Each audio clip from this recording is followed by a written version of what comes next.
Ayan mga kabayan, dito na naman tayo muli sa Maestranza mga kabayan. At nakita naman ninyo, linagyan na po ng ano dito.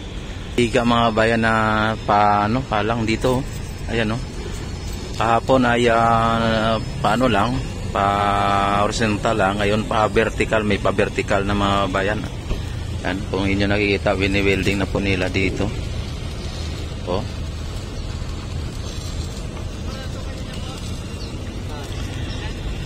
Talagang linagyan na naman nila ng biga na naman doon sa dulo mga bayan nung pinaka ano, doon sa may ayan, linalagyan na naman nila. Ay talagang araw-araw mga bayan iba po ang ganap dito.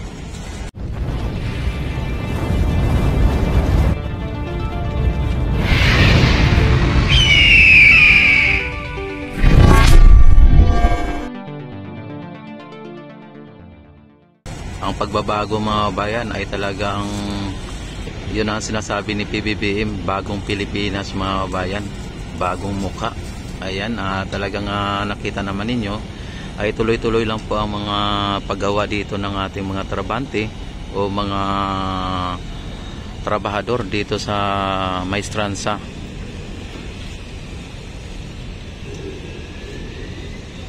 Araw-araw ay may mga pagbabago dito mga bayan.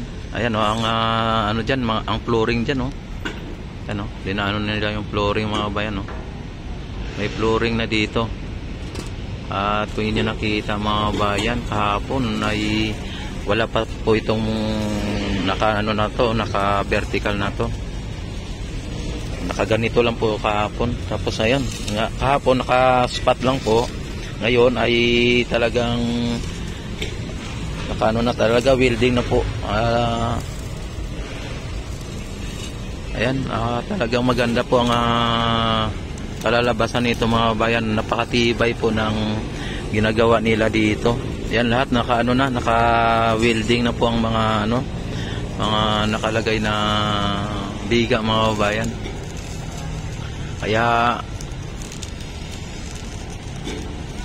antabayanan lang po ninyo ang mga ganap dito. Ang aking update ay talagang araw-araw po ay update natin po dito para sa ganon araw-araw ay makikita at malalaman ninyo kung ano po ang sitwasyon dito o ano ang mga pagbabago dito mga bayan. At maging sa Plaza Mexico ay may mga pagbabago muli mga bayan. Ay silipin din natin mamaya-maya. Yan, sa ngayon ay kung tingnan niyo ang Ilog Pasig mga bayan ay napakalinis pa rin mga bayan. May mga water lily o water hyacinth tayo nakita. Ngunit ito ay pangilan-ngilan lang. Ayan ang biga na mga bayan pinipinturahan po nila. So, ayan dahil po ilalagay po nila dyan sa hindi pa po napaglagyan. Ayan mga kabayan at nakita naman ninyo mga kabayan yung mga trabante dito mga kabayan na ako'y natatakot sa ginagawa nila kasi nga po wala po sila mga safety belt at hindi kailangan ng safety belt dito mga kabayan kasi wala siyang mapaglagyan na yung bakal na para ilagay ang safety belt kaya ang gagaling nila, hindi man na sila tapos yung kanilang mga kagamitan yun lang po ang may belt o may tali. Mga bayan linalatagan na po nila ng ano ba yung linalagay nila. Ayan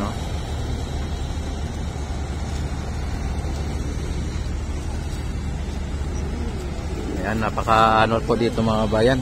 Grabe, wala pang goggles yung nagwi-welding dito mga bayan. Nakita naman ninyo hindi na yung mata niya sa welding rod or sa ng impact ng ng welding.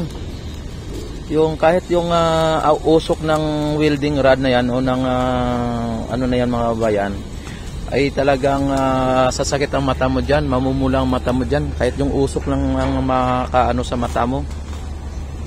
Kahit hindi yung pinakanya ka spark o yung kanyang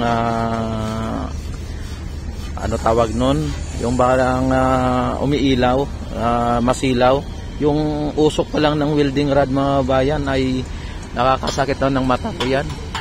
Mamaga ang mata mo dyan, pero dito si kuya wala yan mga bayan tinitik-tik nila yung ano kasi na welding na po yan, ibig sabihin mga bayan, fix na po ito, hindi na po kayang tanggalin na yan pagka hindi winilding ulit o tanggalin ng sadya ayan mga bayan, dito nakita naman ninyo ang pagbabago dito sa Maestranza, ay talagang tuluyan na pong patapusin ito at hindi na po abutin ng 2026 mga bayan. Itong Port Santiago hindi na ito aabutin ng ilang buwan, siguro aabutin lang po ito ng mga second quarter o third quarter ng taon na to ng 2025. Ay talagang itong itong project na papunta ng Port Santiago at ayon sa aking nabalitaan hanggang Baseco mga Baseco, ayan talagang yan, pasensya lang mga bayan sa mga pronunciation o mga sir? Dito mayroon. Yan, mapasensya na lang po kayo sa mga words or mga pronunciation na aking naituran o aking nasasabi dahil po sa Bisaya po tayo hindi po tayo laking Maynila o laking o Tagalog mga bayan, tayo ay mga Bisaya. Ayan. Nakasata ka na. Yan. Ayan mga bayan. Tata. Ayan mga bayan ay talagang makita naman ninyo dito mga bayan. Ako natatakot dito sa nila, wala silang safety belt pero hindi kailangan safety belt dito kasi kung saan sila pupunta ang expert na po itong mga trabahador natin dito mga bayan, grabe tinitik-tik ko yung winildingan ay talagang tapos nililinis. Ito po ang welder nila ay talagang wala pong ano ba lang yung ang tawag dito ang linalagay para hindi masilawan. Ayan ay grabe mga bayan, ay talagang tuloy-tuloy na po ang pagbabago ng ating bansa mga bayan. Talagang maganda ang nasimula ng ating Pangulo. Sa ngayon ay wala na pong masasabi ang mga DDS kung ano na po ang nagawa ng ating Pangulo.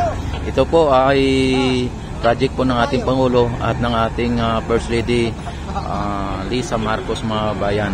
At yan po ang hindi nila matanggap na mas nauungusan pa ang mga proyekto ng dating Pangulo sa 119 project ng ni Duterte ay 12 lang po ang natapos sa loob ng 6 na taon niya. Sa ngayon mga kabayan, yung mga proyekto ng dating Pangulo ay tinutuloy-tuloy na ng ating Pangulo at bagos dyan ay dinagdagdagan pa, mas hinigitan pa ang build ngayon ay build better more mga kabayan. Kailangan mas marami, better more. Yan, kaya ngayon ay talagang makita ninyo mga bayan. Dito pa lang sa may Esplanade mga babayan ay dinadagsa o dinadayo na po ng mga banyaga o mga turista, mga kababayan natin, at ng mga dayuhan mga babayan galing sa iba't ibang bansa talagang minsan natatanong ko sila kapag ako'y naka-live dyan, galing ng Germany, galing ng basta Europe country mga bayan tapos sa Amerika at maging sa Saudi Arabia or Middle East mga bayan ay nandito, mga Asian nandito din. Kaya na po dito well known o kilala na po o tanyag na po ang ating bansa mga bayan sa ngayon, at nag-uumpisa na po ang pagbabago ng ating bansa, at talagang yun ang sinasabi na taas noon nating isigaw sa buong mundo ang Pilipino. Yan, tayo ay Pilipino. Yan, salamat sa kay PBBM na talagang siya po ay talagang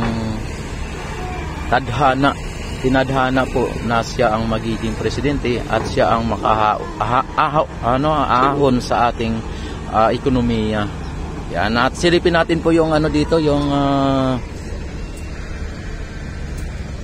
Plaza Mexico mga bayan. Yan. Silipin natin ang Plaza Mexico. Sa ngayon ay nakita naman ninyo ang kaganapan dito sa may Maestranza. Dito naman tayo sa may Plaza Mexico mga bayan, kung ano na po ang bagong ganap na naman dito. Sir, morning sir. Morning sa inyo. Yan mga magiting nating mga security guard Ayan, dito nakita naman ninyo mga bayan ay tuloy-tuloy pa rin ang ginagawa nila dito. Ayan ay grabe mga bayan, talagang ang pagbabago is coming soon na talaga mga bayan. O di ba? Ang pagbabago ng Pilipinas ay nasa atin po. Kung tayo ay hadlang sa ating pagbabago o pag-unlad ng bansa, ay yun po ay magrarally po tayo sa IDSA. Pero kung tayo po ay huwag nating hadlangan ng pagbabago at pag-unlad ng ating bansa, yan po ay suportahan natin ang ating presidente o mga adhikain po ng ating gobyerno. Dapat lang po tayo magpasakop sa ating gobyerno para sa ganon ay matupad natin ang isa sa mga 10 utos ng Biblia o ng Panginoon mga bayan. Pero kapag tayo ay hindi sumunod sa utos o sa gobyerno, ay sinusuway na po natin ang 10 utos, isa sa mga 10 utos ng Panginoon. Kaya wag na tayong maging bitter o wag na tayong maging pabigat sa pag-unlad ng ating bansa. Tuloy-tuloy na po dapat nating suportahan ang Pangulo.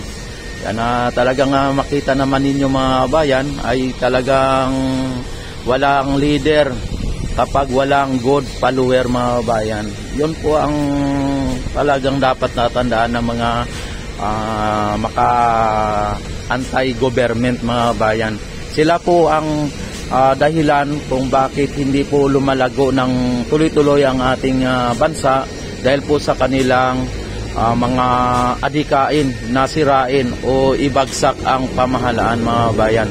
Sila po ay sumuway sa utos ng ating Panginoon sa 10 utos na sa 10 utos ay nakalagay po dyan na magpasakop ka sa gobyerno kung anong mayroon sa bansa na iyong kinasasakupan. Yan nasa po yan, nasa Biblia po yan. Pero yung mga katulad yan, mga DDS ay talagang hindi po sila nagpapasakop sa gobyerno na mayroon tayo. Bagko sila po ay sumusuway sa utos at sumusuway sa gobyerno.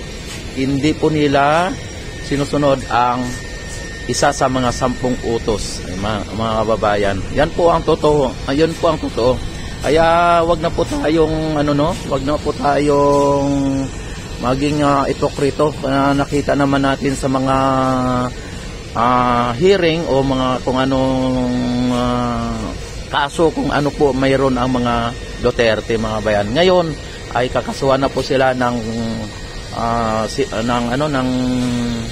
Kongreso ng Quadcom, ay talagang napangalanan na po ang lahat ng mga nasangkot sa nakakasuhan ng Quadcom mga bayan or ng Kongreso. Ayan, nakita naman ninyo mga bayan ang pagbabago dito sa may Plaza Mexico. At sa mga hindi pa po nakakaalam, dito may mga may mga tanim na po na mga halaman sa gilid mga bayan. Ayan may mga halaman na po yan sa gilid. At yan kompleto na po yan, may mga halaman na po sa gilid dito. Ayan no. May mga halaman na po sa gilid dyan mga kababayan. Kung inyo nakikita. At ito ay tagos na po dito ang esplanade mga kababayan papunta dito sa may Maestranza. Kung inyo nakikita. Yan. O diba? Yan, sa mga hindi pa po nakapag-subscribe, subscribe kay Rex TV Adventure, ayan, sana naman mag-subscribe, click notification bell, select all na para ma-notify agad kayo tuwing ako ay mag-upload o mag-live at mag-update dito sa may Esplanade at sa may Plaza Mexico at sa may Maestranza kung ano ang mga kaganapan at mga nangyayari dito sa naturang project o proyekto ng ating FLISA at ng ating Pangulo. Yan, mga kabayan, yan, masakit po sa mata ng mga DDS ang katotohanan na talagang tayo ay umuunlad sa panahon ni PBBM mga kabayan. Yan na, linalagyan na po nila ng tawag nito, yung parang bricks na hindi ko alam kung anong klaseng ano yan. Na parang bricks naman siya pero hindi ata yan ganun ang exact na pag sa salita o sa yung pangalan ano. Pero nakita naman ninyo mga bayan, ayan oh. Nilalagyan na po nila dito. At mamayang hapon or bukas, makita ninyo mga bayan, tapos na po dito, tapos na po yan. At panibago na ng mga lalagyan nila, baka doon sa kabila na naman, doon sa may nakalagay doon, no? Yan, lalagyan na naman nila. Ay talagang todo na po ang kanilang sa ayos dito ng Plaza Mexico mga bayan. Diba? Tapos yung arcade mga bayan ay ginagawa na rin. Buhos na yung second floor mga bayan, no? May second floor na. Ayan, no? Kung inyo nakikita.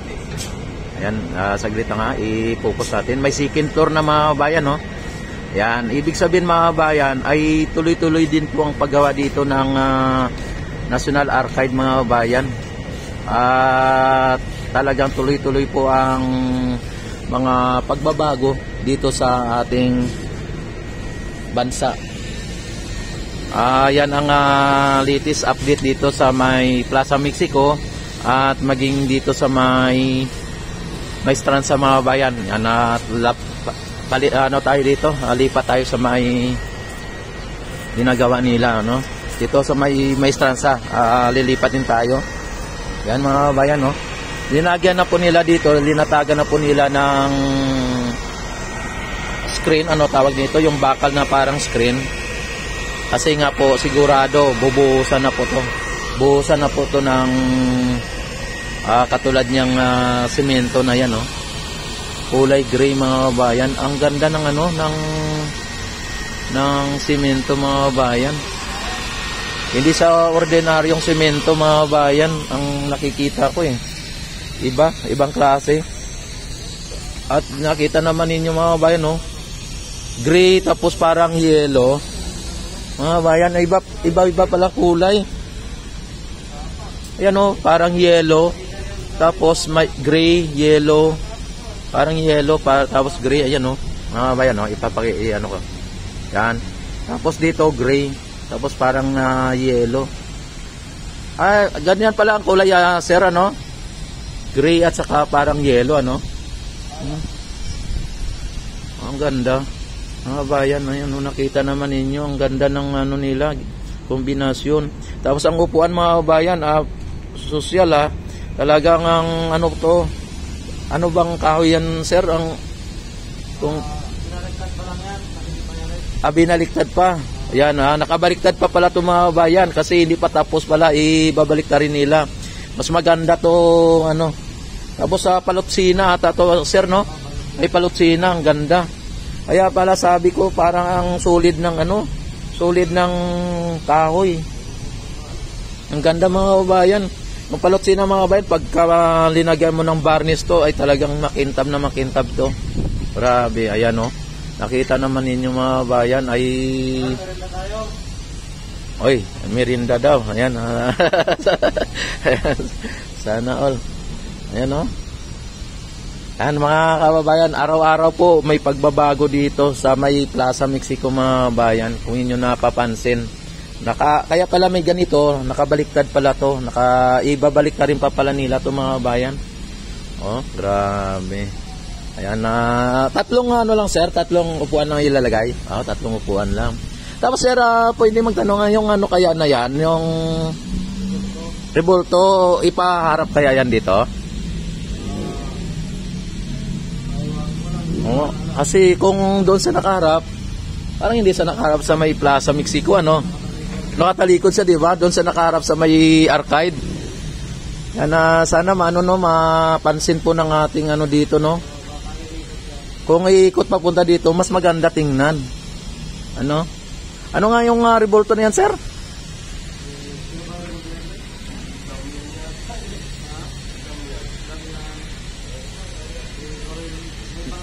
Damian? Pwede mapuntahan na, sir? Ay, nakasarado, nakabukas. Ayan, oh. Hindi tayo pwede magpunta doon sa pinakaano kasi hindi tayo authorized. Pero mga kabayan ha, ang ganda po ng ginagawa nila dito. Pag natawas mga kabayan, makita ninyo. Talagang magugulat kayo dito sa Plaza Mexico kung ano ang mangyayari dito na ano. At maging dito sa may strand sa mga kabayan, magugulat lang kayo sa ganda. Ayan.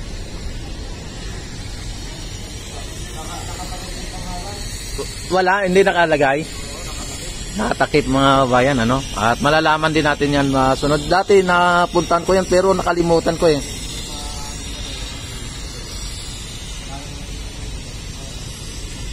Hindi ordinaryong ano sir, no? Simento, ano? Hindi ordinaryong simento. Ano bang pangalan niyan, sir? Sanduas. Ha? Sanduas. Sanduas. Kahit tapos yung may kulay-kulay lang. Ay, sanduas pala mga bayan, sabi ni sir, oh. Sanduas.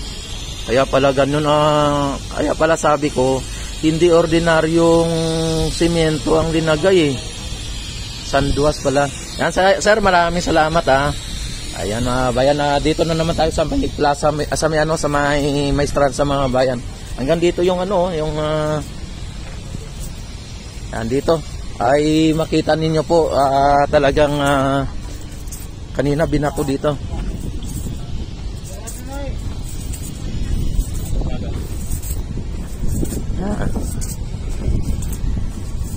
Yan mga kabayan, dito ang pinaka-latest update natin dito sa may Plaza Mexico at sa may strand sa mga kabayan. And don't forget to subscribe my YouTube channel and click notification bell, select all na para ma-notify agad kayo tuwing ako ay mag-live at mag-upload ng mga videos. Maraming salamat po sa inyong lahat. Mabuhay ang Pilipinas, mabuhay ang Pilipino, mabuhay ang bagong Pilipinas, mabuhay po tayong lahat. God bless po sa inyong lahat.